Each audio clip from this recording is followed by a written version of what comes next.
Assalamualaikum warahmatullahi wabarakatuh. Perkenalkan, nama saya Nandia Eka Putri Cahyani dari kelas 12 TITL 2 SMK Brantas Karangkates. Di sini saya akan menjelaskan tentang penerangan jalan umum. Penerangan jalan umum merupakan lampu yang digunakan untuk penerangan jalan di malam hari, sehingga dapat meningkatkan keselamatan dan keamanan lalu lintas dari kecelakaan ataupun aksi kriminal. Fungsi penerangan jalan yang pertama, menghasilkan kekontrasan antara objek dan permukaan jalan. Yang kedua, sebagai alat bantu navigasi pengguna jalan. Yang ketiga, meningkatkan keselamatan dan kenyamanan pengguna jalan, khususnya pada malam hari. Yang keempat, mendukung keamanan lingkungan. Dan yang kelima, memberikan keindahan lingkungan jalan. Dasar perencanaan penerangan jalan ada dua. Yang pertama, perencanaan penerangan jalan terkait dengan hal-hal berikut ini, seperti volume lalu lintas, baik kendaraan maupun lingkungan yang bersinggungan, seperti pejalan kaki, pengayuh sepeda, dan lain-lain. Dan tipikal potongan melintang jalan, situasi layout jalan, dan persimpangan jalan. Lalu, geometri jalan seperti alinyemen horizontal, alinyemen vertikal, dan lain-lain. Yang kedua, beberapa tempat yang memerlukan perhatian khusus dalam perencanaan penerangan jalan, antara lain sebagai berikut. Lebar ruang milik jalan yang bervariasi dalam satu ruas jalan. Tempat-tempat di mana kondisi lengkung horizontal, tikungan tajam, dan tempat yang luas seperti persimpangan, interchange, dan tempat parkir. Jenis-jenis lampu penerangan jalan. Yang pertama, lampu tabung fluoransi 60-70 digunakan untuk jalan kolektor dan lokal karena efisiennya cukup tinggi tetapi berumur pendek.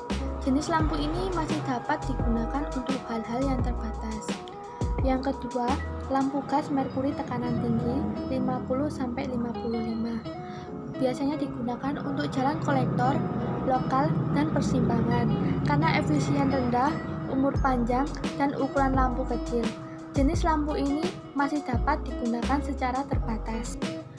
Yang ketiga, lampu gas sodium bertekanan rendah atau shock 100-200. Biasanya digunakan untuk jalan kolektor, lokal, persimpangan, penyeberangan, terowongan, dan rest area. Karena efisien sangat tinggi, umur cukup panjang, ukuran lampu besar, sehingga sulit untuk mengontrol cahayanya, dan cahaya lampu sangat buruk karena warna kuning. Jenis lampu ini dianjurkan digunakan karena faktor efisiennya yang sangat tinggi. Dan yang terakhir ada lampu gas sodium tekanan tinggi 110.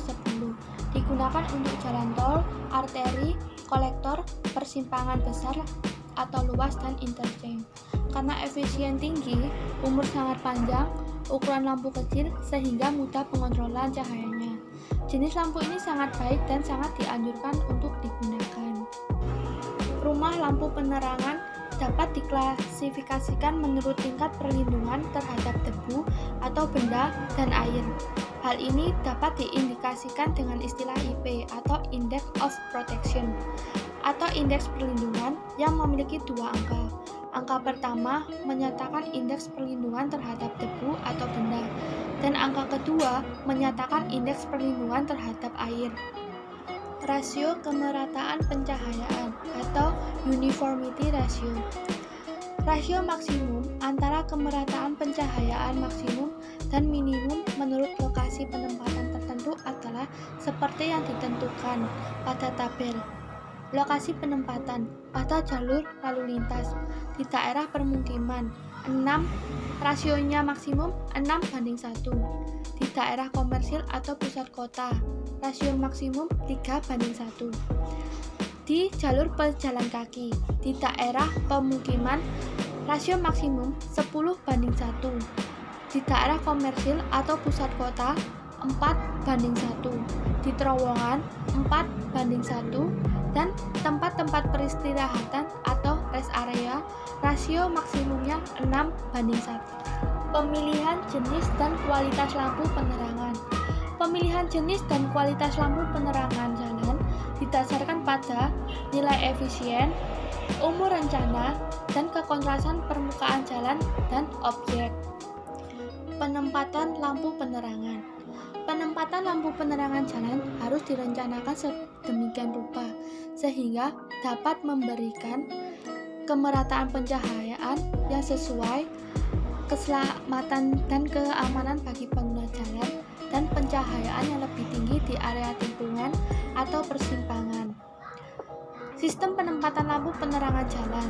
Pada sistem penempatan parsial, lampu penerangan jalan harus memberikan adaptasi yang baik bagi pengelihat pengendara sehingga efek kesilauan dan ketidaknyamanan penglihatan dapat dikurangi. Batasan penempatan lampu penerangan jalan tergantung dari tipe lampu, tinggi lampu, lebar jalan, dan tingkat kemerataan pencahayaan dari lampu yang akan digunakan. Di daerah-daerah atau kondisi di mana median sangat lebar, lebih dari 10 meter, atau pada jalan di mana jumlah lajur sangat banyak, perlu dipertimbangkan dengan pemilihan penempatan lampu penerangan jalan kombinasi, dan pemilihan penempatan lampu penerangan jalan direncanakan sendiri-sendiri untuk setiap arah lalu lintas. Sekian pembahasan materi dari saya. Bila ada kata yang salah, mohon dimaafkan. Jangan lupa like, komen, dan subscribe. Wassalamualaikum warahmatullahi wabarakatuh.